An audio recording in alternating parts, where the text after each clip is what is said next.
Welcome to Narrative Crusades, and today we're going to be looking at the top 3 enhancement combos for Tyranids. They're here, the index cards are finally being released, and we're going to look at a number of factions.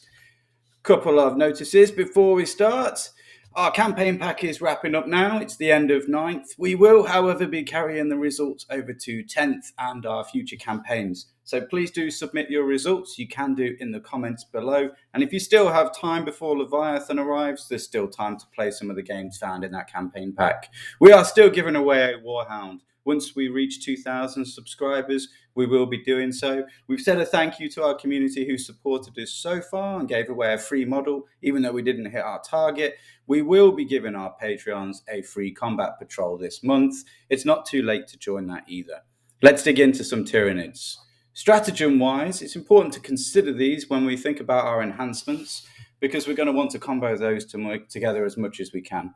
Overrun is looking very powerful, particularly as it increases the consolidation move by 6 inches. So we can either pile onto an objective that we otherwise wouldn't be able to, or we can be really sneaky and make a move of 6 inches and maybe duck behind some terrain. Rapid regeneration is going to very quickly become one of the most commonly seen Tyranid stratagems, giving us a 5+ feel no pain ability if we're within synapse range. Probably not worth it if we're not within synapse range, so that could be relevant thinking about what enhancements we're going to use. And Death Frenzy on a 4+, we get to fight if we're destroyed. Have a look at the when in all of these stratagems because it does vary a little bit. More general strategies, Synaptic Insight, I don't think it's going to be used very often, but it does last for an entire battle round. So if you notice a librarian who's failed his hazard test and only has a couple of wounds left, it might be the case that spending 1 CP to get precision on some melee attacks will be very, very powerful. Maybe kill him before he's with all the Terminators. Rapid Ingress is very powerful if we're going second. Not so much so if we're going first, because it means we have to wait longer to actually arrive. And don't forget, if you're using the GT rules, we're not going to be able to deep strike until turn 2. You can't use Rapid Ingress to get around that because of the restrictions. Go to ground is looking very useful if we get caught in the open by some light fire and we want to preserve some of our models, giving us the benefits of cover. And the fire overwatch stratagem is going to be used in almost every single game.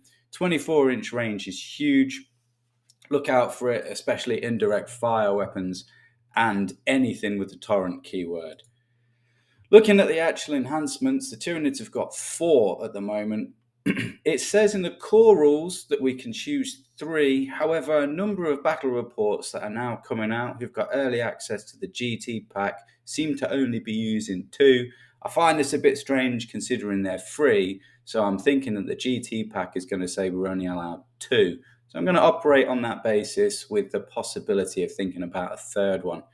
Alien Cunning seems very good, being able to put 3 Tyranid units into reserve. Perfectly Adaptive is pretty much a free CP reroll for your Tyranid. Synaptic Linchpin, 9-inch on Synapse. We'll see how that pans out because a lot of our units that we can put this on are actually Synaptic anyway. And then finally, Adaptive Biology, a 5+ feel no pain, going to 4+ if we've actually already lost a wound.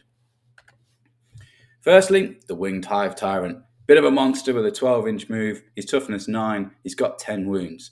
He's got a 4-up and vulnerable save. Adding a feel no pain on top of that is going to give a lot of staying power for a model that you're going to be using to flanking. Quite often you see Chaos do something like this with their Demon Princes, but ours is a little bit tougher perhaps. You could take a gun on him, flat 3 damage, 2+ ballistic skill. D3 attacks isn't the best, but strength 9 is pretty good these days. So is AP 2. Adding a reroll onto a wound if you fail one could be quite handy. And again, if you decide to leave the monstrous bone sword and lash whip on him, that's twin linked. So you're perhaps looking at a reroll for a charge there, in which case you may not really need to be wasting this, and then the feel no pain becomes a lot more viable. So it depends. If you're going for a shooting one, then perhaps the rerolls to hit, rerolls to wound. If you're going for a full melee one, then perhaps the feel no pain. I don't think it's going to be a good idea to be using our redeploy on this. We want more of a miscellaneous synaptic creature than a bully creature, and a synaptic range of 9 for a model that's this big, that's taken a flank, who's already synapse, is probably not going to be something we're going to want to use. The Broodlord, I think, has come out really strong in this edition. Giving devastating wounds to Gene Stealers is clutch. It really takes them from a good unit to an outstanding unit. When we consider the stratagem of hyperactive regeneration, I believe it's called, giving them a 5+ feel no pain on our Gene Stealer unit, because he is a synapse creature, means that he goes from being a pretty good choice to, if you're going to take Gene Stealers, almost an auto include. Does he need a feel no pain on top of this? He's got 6 wounds, he's got toughness 5. He's not very strong, he does have an invulnerable save. If we're going to be putting a 5-up feel no pain on him anyway, because he's in the unit, then that's probably going to be a waste. However, we are going to be wanting his charges to go in every single time. We are going to be wanting his advances to get into cover as the Gene Stealers move up. Rerolling wounds on strength 6 is always a good idea. So I think we're almost guaranteed 1 or 2 CP back, or not having to use them. We might not even have them because there's not much CP these days. So most likely that's going to be the one we're picking, I think, here. And again, as before, we're not going to need the 9-inch synapse range, and we're not going to be wasting this on a beatstick character. We really don't want to be putting a miscellaneous. Our Hive Tyrant is toughness 10. He's got 10 wounds. He's a bit of a monster already with a 4-up save. Putting a 5+4+ feel no pain on him seems to make a lot of sense to me. He's going to be more central, I imagine, than the Flyrant. So does he need these rerolls? They're going to come in handy. I don't see either of these as bad picks. It depends what you want from him. If you put a unit of Tyrant Guard with him, though, he's not getting attacked. So does he need the 5+4+ feel no pain? Probably not. By the time he's getting a 4+ feel no pain, he's probably getting hit by a Smash Captain in the face with a giant Thunderhammer. It's going to be too late. Might already be dead. So, therefore, I think we're going for the rerolls on this one. The Winged Tyranid Prime is in a bit of an odd place. Most of us are going to be taking the sustained hits on infantry as our army choice. So him giving sustained hits to the unit he gives. If someone could let me know in the comments, I'd be very interested to know. I don't think that stacks. I could be wrong. I can't find anything that says it does. I can't find anything that says it doesn't. So usual kind of methodology with these things, I'm assuming it doesn't stack. Then it depends what he's leading. Again, if he's leading a unit of melee bioweapons or ranged bioweapon Tyranid warriors, then re-rolling charges is never going to be a bad shout for us. Being able to re-roll a hit for him, being able to re-roll a wound for him will be very, very, very helpful. He doesn't have any ranged weapons, which is almost a bit of a disappointment. It wouldn't surprise me if we see some Tyranid warriors with wings in the works, at which point I feel like he's going to be a lot of a stronger pick. And again, 5+4+ feel no pain. Maybe if he's with a unit of gaunts, we want these out on the side, then that's a good shout. So I think this makes him a potential candidate for the redeploy enhancement. We might want to put him right on the front line with some Tyranid warriors, run up on the first turn. Or we may want to put him with a giant swarm of gaunts and be an absolute pain from the first turn, using the 12-inch move, making an advance, and then we're swarming the board from the very start of the game, forcing our opponents to react to us. Terry the Turbogon has taken an absolute kick in this edition in many people's opinions. I think putting D3+3 termagants back every single turn is pretty useful. Keep a few hidden so that you start getting hit and they start getting hurt. You can always put them back on. If we suddenly put a 5+4+ feel no pain on this guy, he's got 16 wounds. He's got toughness 11. Melter guns are wounding him on 9s. He doesn't have an invulnerable save, but suddenly that 16 wounds becomes closer to 30 wounds on a 2+ save. Means he's getting saves from almost anything anyway. Most of the AP now is -2, -3. So he's effectively on a 4/5 anyway. So he doesn't need an invulnerable save. To then effectively say he's got close to 30 wounds because he's going to be ignoring half the damage he takes.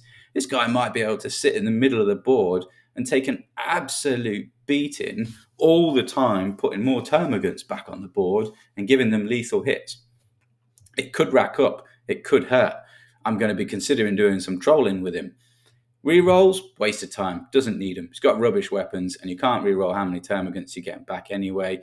His crushing claws, to be fair, are quite good. He's only hitting on a 4, so we might want a reroll hit there. Strength 12, AP -3 nowadays, pretty big. D6 +1, it's like getting punched by a las cannon. It's going to hurt. You might want to avoid it. And we're not going to need a synaptic range of 9 once again.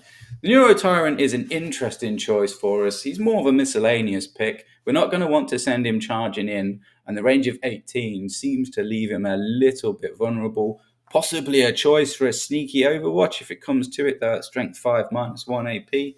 Keep that in mind. Does need line of sight, but it is a torrent weapon and it does ignore cover.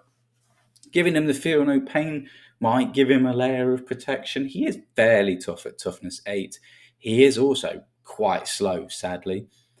His abilities to reroll dice I just can't see as using. If he needs the synaptic enhancement, you've done something wrong because he's got that baked into his sheet anyway. So that leaves us as a really good pick, perhaps, for our strategic reserves choice. It doesn't matter which of our characters this one actually goes on, because once the game started, don't matter if they die. So if he's included and you want to be doing some redeploys, he's a very good choice. The Parasite of Mortrex is another good choice for a number of enhancements, except perhaps the 9-inch 9-inch synaptic range. The Feel No Pain we might want to consider because he is a bit squishy, but with stealth, lone operative, and deep strike, we're probably going to want him on a fairly empty corner of the board, perhaps turn 3. Giving him rerolls can be very interesting because it lets him stab people with his parasitic infection. He only has 1 attack to do that. It is weapon skill 2, but it's only strength 3. The damage, however, is 3. So you taking a reroll wound there at AP 2 on a squishy unit is going to automatically give you D3 Ripper Swarms. That's going to be a complete nightmare, especially against, say, some guardsmen or some Dark Eldar warriors or some guardians that are just going to really struggle to kill him. And then suddenly, over 2 rounds of combat, you might find that you've got 2 D3 Ripper Swarms running around in your opponent's half, turn 3, turn 4, turn 5, when they're starting to run out of assets.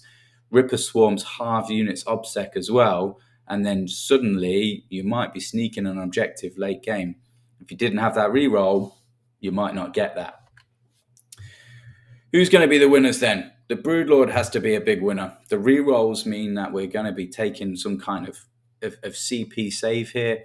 The Swarmlord is almost an auto include in a lot of lists, and he's given us an extra CP a turn, and he's costing our opponent CP. If we're then saving CP from our charges that we might fail or clutch hit wound rolls that could spin a combat for us, we're not then 1 or 2 CP up, we're 3 or 4 CP up, giving us even more CP to play with things like Overrun and Rapid Regeneration. So 2 more CP saved could win us a game.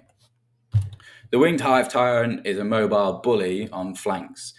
You can't go wrong, I think, with either of these two. They're both good choices. Flat 3 damage, AP2 gun floating around, often hitting, often wounding, is going to be something your opponent's going to want to react to. His 4+ invulnerable save and 2+ armor save make him very difficult to actually deal with. If you then put a Feel No Pain on him as well, and he's going up against AP0 damage 1 attacks, they are not going to be killing him. Both very good choices. Terry the Turbogon, it's got to be done.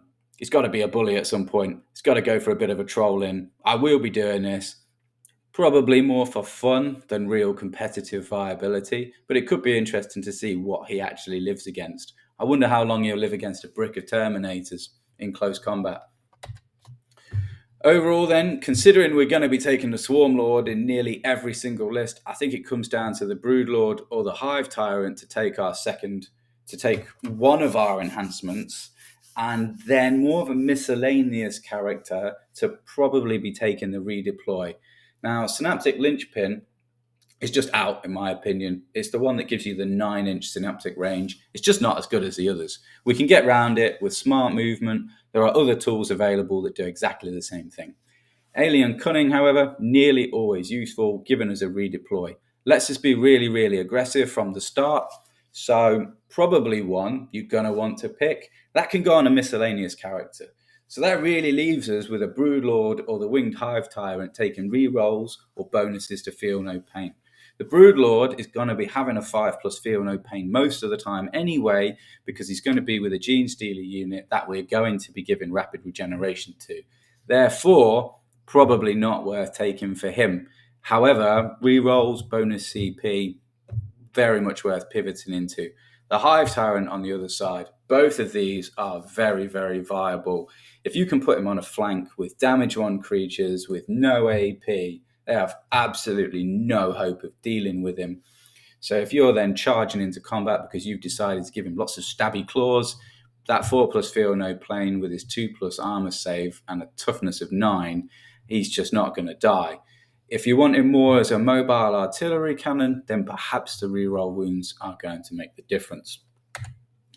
Thanks for listening. Please don't let us know your thoughts. Leave some comments below. Is there anything I've missed? Is there anything else that you think I could have included? Are there any characters that I've missed? I think I've covered them all, but the index cards are not in the most helpful order.